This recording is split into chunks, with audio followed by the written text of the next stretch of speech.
Muy buenas. En el día de hoy les hablaremos sobre el lenguaje en la Edad Media. Mi grupo está conformado por Ornella Sofía Padilla Mangones, Vianis Rivero Jiménez, María José Pizarro Cantillo, Adriana Elvira Mercado Morales y quien les habla, Rosa María Olea Franco.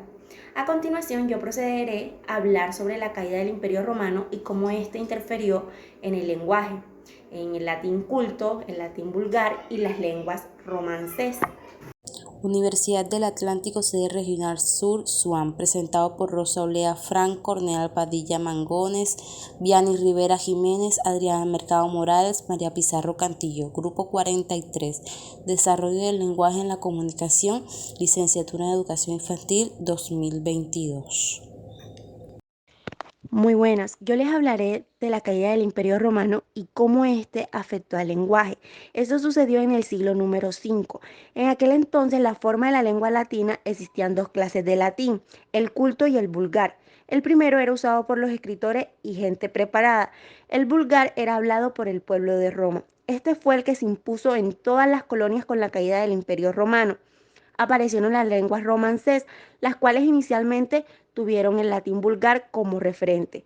¿Pero qué son las lenguas romances? Se denominan lenguas romances, también conocidas como lenguas románicas, aquellas derivadas del latín vulgar. Las lenguas romances se encuentran dentro de tronco indoeuropeo, la mayor familia de lenguas del mundo. ¿Qué idiomas forman parte de estas? Dentro de esta lengua románica encontramos tanto lenguas muertas, es decir, que ya no se usan, como puede ser dialectos medievales o propios del latín vulgar, y las lenguas vivas actuales.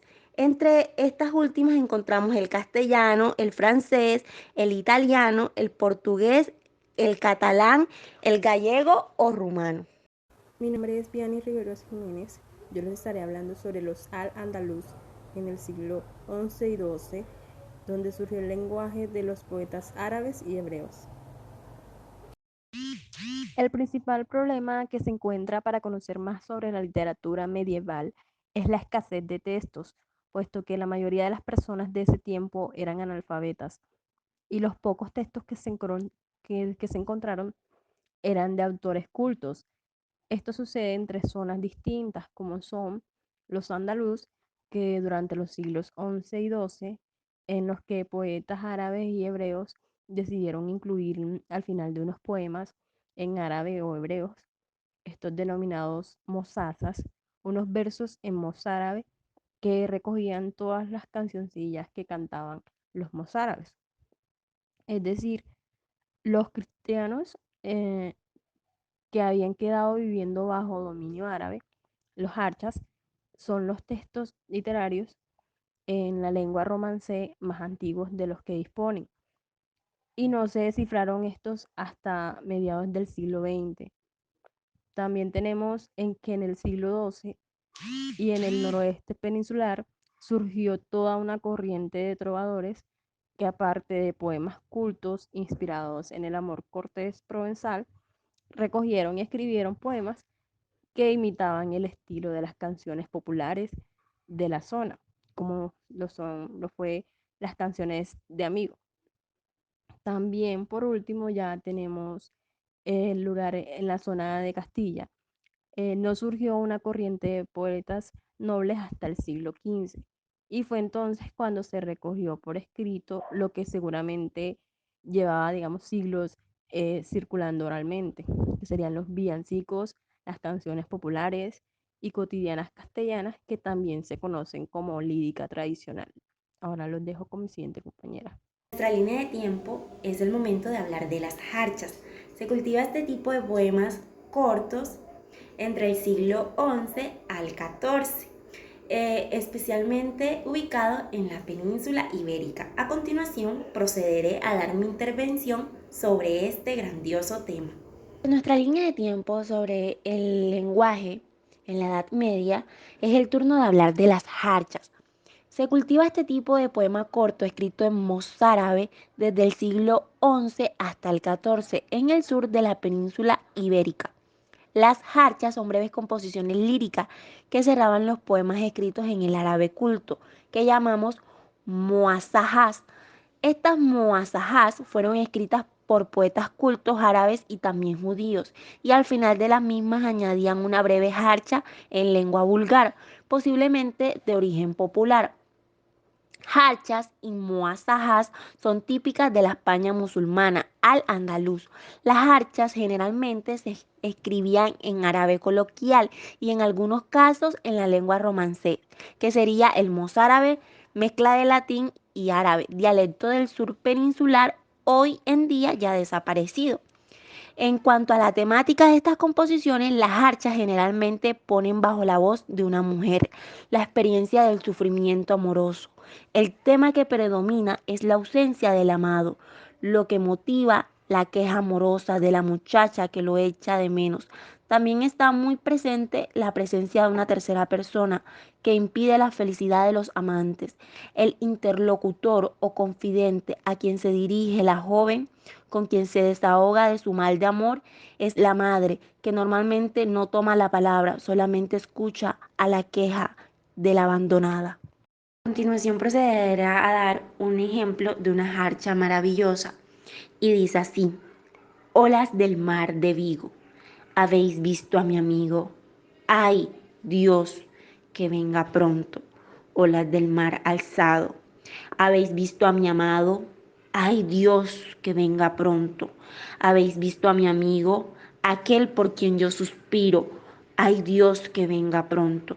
Habéis visto a mi amado, por quien tengo gran cuidado. Ay, Dios, que venga pronto. Mi nombre es Adriana Mercado y yo les estaré hablando de las glosas emilianenses y silienses en el siglo X y XI. Glosas emilianenses. Estas son pequeñas anotaciones manuscritas, las cuales se hacían en varias lenguas, como en latín, romance hispánico, el cual era bien narrado y bien castellano, con elementos riojanos y euskera medieval.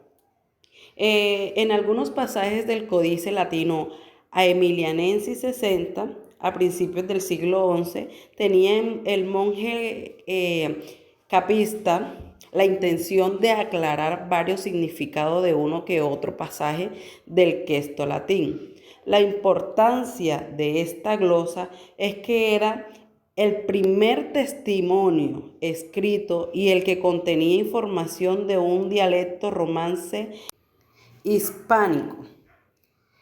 Este está compuesto también por más de 1000 lenguas, de las cuales 100 están en romance navarro, aragones, en su variedad riojana y también en vasca. Las glosas silienses, estas son comentarios en lengua romancé peninsular, emprendidos por copistas medievales en líneas en latín. Al igual que las glosas emilianenses, su finalidad era aclarar los pasajes oscuros del texto latín.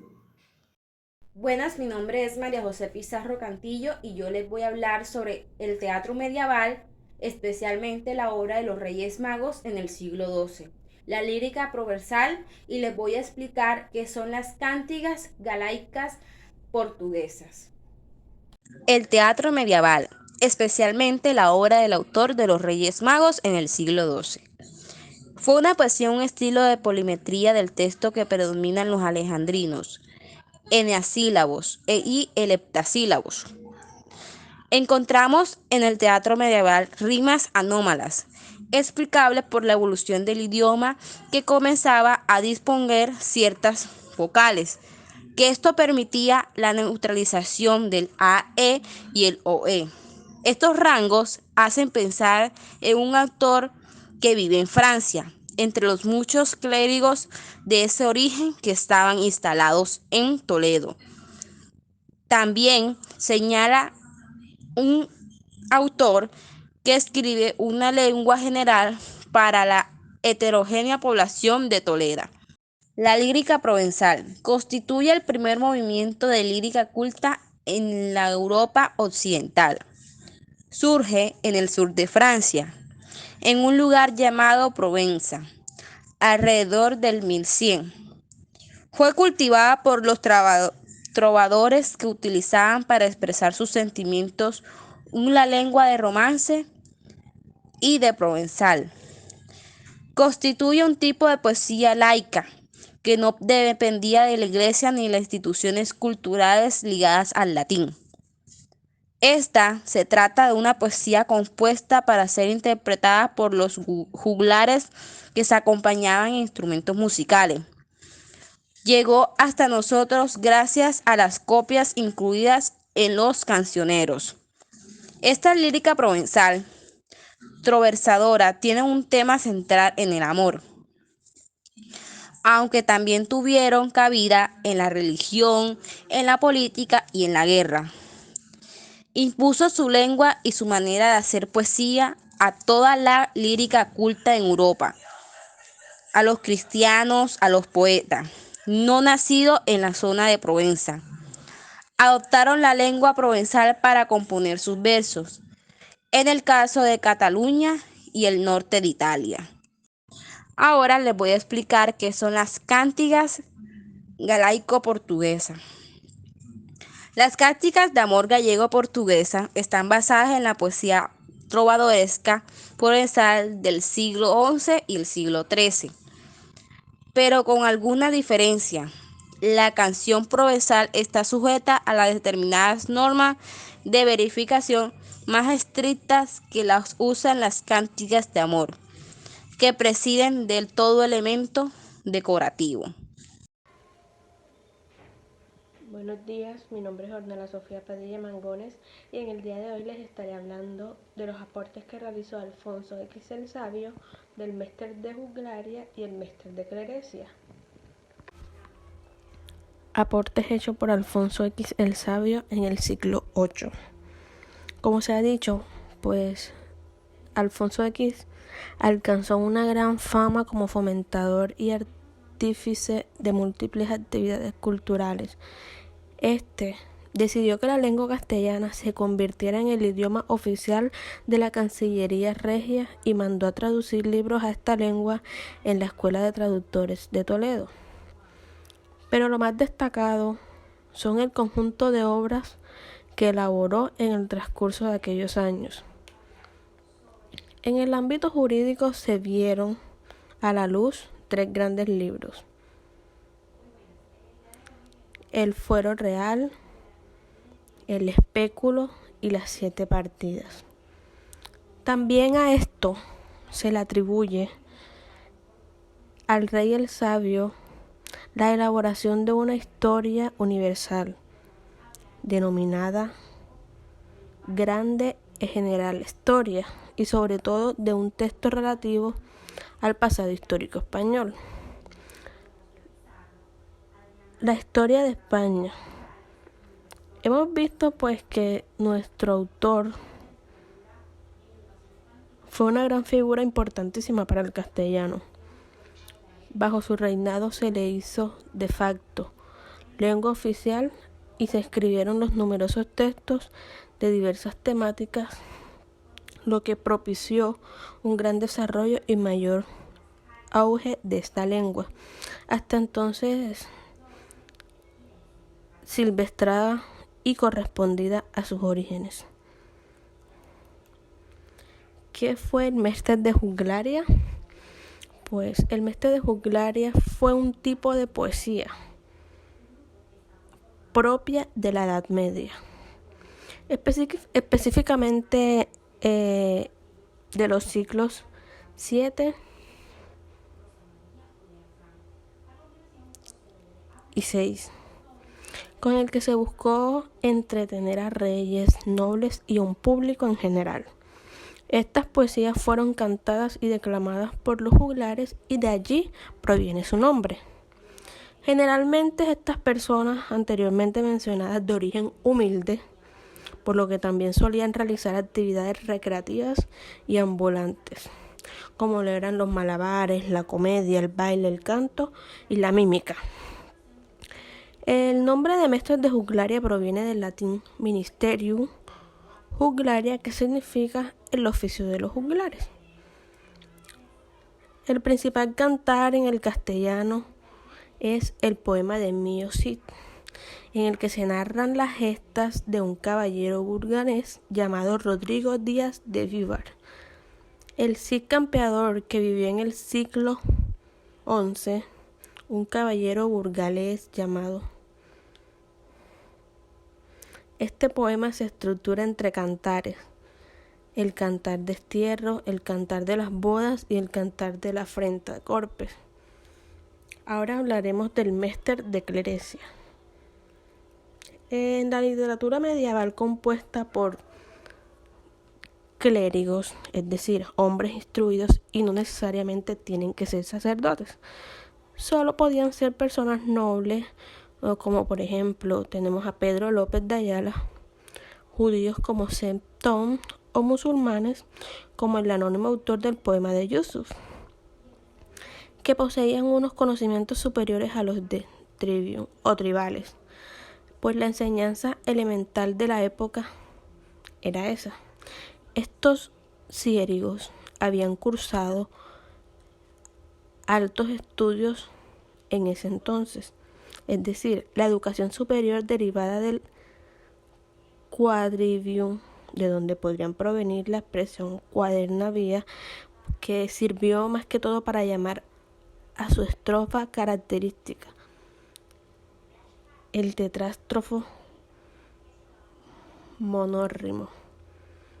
Milagros de Nuestra Señora es la obra capital de Gonzalo Berceo, clérigo secular, pues que sin embargo pertenecía a la órbita del monasterio de San Millán entre 1246 y 1252. Aproximadamente esta obra trata de una compilación de milagros literarios, connados de la matrícula del latín, que relata 25 milagros de la Virgen María, escritos brevemente en español. En una etapa tardía de su vida, usando como fue colecciones de milagros marianos que circulaban entre el siglo VIII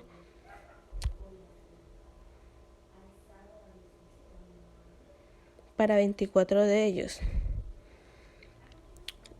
El número 25, numerado como 24 de las ediciones modernas, de fuentes desconocidas, posiblemente temporales. La obra también incluye una introducción original empleada en la estrofa de cuaderna vía propia de Mester de Clerecia.